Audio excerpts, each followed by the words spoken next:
영화를 사랑한다면 호 시절로 오세요. 서울의 봄 얘기하다 보니까 네. 또 피해갈 수 없는 인물 중에 하나가 이 서사의 중심에 있는 전두광, 이제 실존 인물 전두환 대통령에 대한 얘기일 것 같은데 어떻게 그 인물을 보고 계신지. 저부터 말씀을 드리면 저는 개인적으로는 사실 전두환을 어떻게 생각하냐 이런 질문에 대해서 좀 반감부터 들었었어요. 왜냐하면 이런 질문은 결국은 전두환에 대한 서사가 부여되게 마련이거든요. 그리고 이 서사 부여는 궁극적으로는 전두환의 잘못을 좀 가릴 우려가 있다. 왜냐하면 살인마도 개인의 사정이 있고 어떤 개인의 인성이 있고 또 장점이 있고 단점이 있잖아요. 근데 우리가 그런 것들을 이제 이야기하다 보면 네. 그 사람의 살인에 대한 그 사건에 대한 거를 우리가 조금 이해하려는 측면이 생기잖아요. 왜냐하면 인간 전두환은 이런 어떤 대담한 행동을 하기 위해서는 당연히 리더십도 있을 거고요. 죽을 때까지, 네네. 뭐 말년에까지 그 측근들이 끝까지 충성을 다했던 거 보면 단순히 뭐 돈을 떠나서 어떤 개인적인 의리나 뭔가 뭐 신뢰 관계도 구축하는 것 같고, 또 그 사람이 뭐 대통령으로 있을 때 우리나라가 80년대에 비약적인 경제 성장을 이뤘던 것도 사실이고요.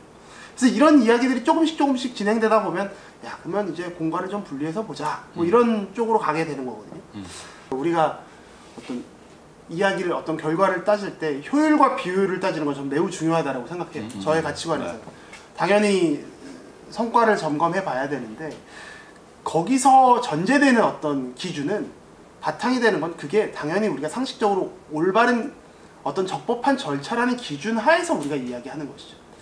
근데 지금 전두환과 그 신군부의 어떤 정권 찬탈 과정은 전혀 그렇지 않았거든요.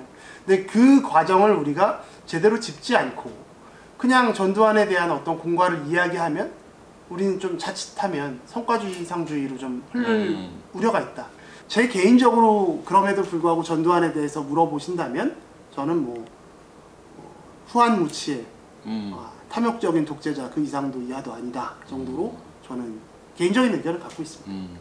원우 씨는 조금 다른 의견을 갖고 있습니다. 그게 그 당시 이 전두환이라고 하는 인물에 대한 동시대 또 청년들의 많은 생각이었을 거라는 생각을 해요. 그래서 이제 우리가 뭐 전두환 장군 혹은 나중에 정권을 잡고 나서 대통령이 되고 난 이후에 뭐 독재자였다, 권위주의 독재자였다라고 생각하고 뭐 체육관 선거하고 막 그랬잖아요. 그렇죠. 그런 것들을 봤을 때 민주주의하고는 거리가 먼 인물이었고 그런 거에 대해서 우리가 지금 생각하는 그 기준에 너무나 멀리 있는 사람이었기 때문에 이제 뭐 그 당시에도 아마 뭐 전두환 화영식 같은 거 막 서울시에서 하고 막 그랬었어요. 그 당시에. 그래서 사실은 이제 국민들에게 어떤 진정한 또 지지를 받지는 못했던 그런 면도 갖고는 있는 거죠. 그렇죠. 그래서 뭐 그런 부분들을 좀 종합적으로 볼 필요는 있는 것 같고, 그게 이제 그 사람의 그 정권을 잡게 됐을 때 그 명분이 부족한 그 꼬리표가 계속해서 전 따라다니는 거라고밖에 생각할 수가 없어요.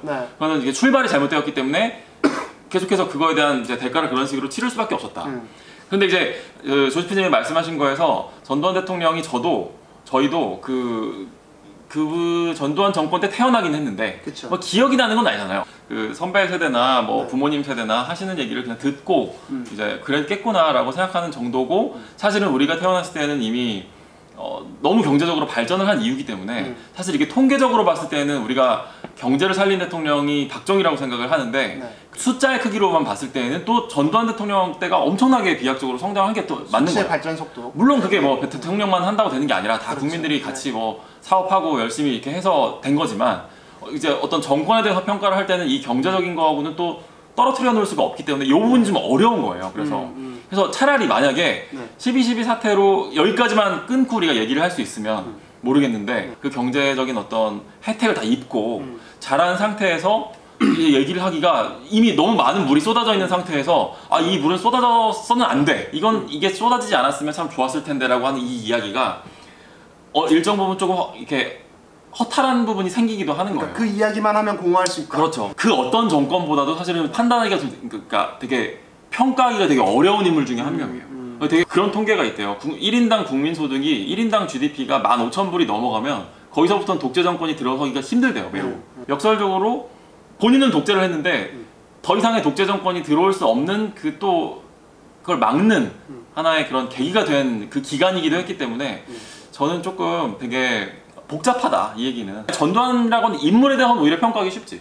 근데 그 시대나 그 시대를 일군 사람들 예를 들어서 전두환 정권 때 김재익 경주대 수석이라고 하는 그렇죠. 이제 그분의 어떤 성과 또 그분의 어떤 안타까운 삶의 종말 이런 걸 생각했을 때는 참 이게 너무나 많은 그 사람들의 이런 또 피와 땀이 섞여 있는 역사이기 저는 그래서 우리가 하면 안 된다고 봐요. 그러니까 그게 지금 우리 세대도 그 영향을 그럴 수도 있을 것 같아요. 우리 다음 세대가 사실 하는 게 더 맞다라고. 그러니까 한 100년 정도 지나서. 그렇죠. 네. 뭐 예를 들면은 그러니까 저도 그런 생각해요. 예를 들어서 이승만 정권도 지금 우리가 하기에 좀 이르다는 생각할 때 있거든요. 그러니까 그 시대를 사셨던 분들이 좀 남아 있을 때는 좀 객관적이기가 어려워요. 아예 다 지나가고 나서 하는 게 맞고 그렇기 때문에 제가 다시 결론 돌아올게요. 그렇기 때문에 요거 가지고 지금 주변 분들하고 관계가 틀어질 정도로 싸우시면 안 돼요. 그냥 재밌게 보시고 나 이렇게 생각한다. 그 여러 층위가 쌓여가는 과정이라고 생각합니다. 네. 저는 이제 그 맞아요. 의견의 층위가 막 쌓여가는 거고 그게 쌓여갔을 때 그걸 이제 후대 세대를 믿어야 되겠죠. 맞아요. 그 세대가 그거를 이제 건강하게 해석할 수 있을 거라고 믿고 맞습니다. 그 과정에 있어서 우리는 좀 좋은 절차를 만들어가는 게 지금을 사는 사람들의 어떤 책임인 것 같아요.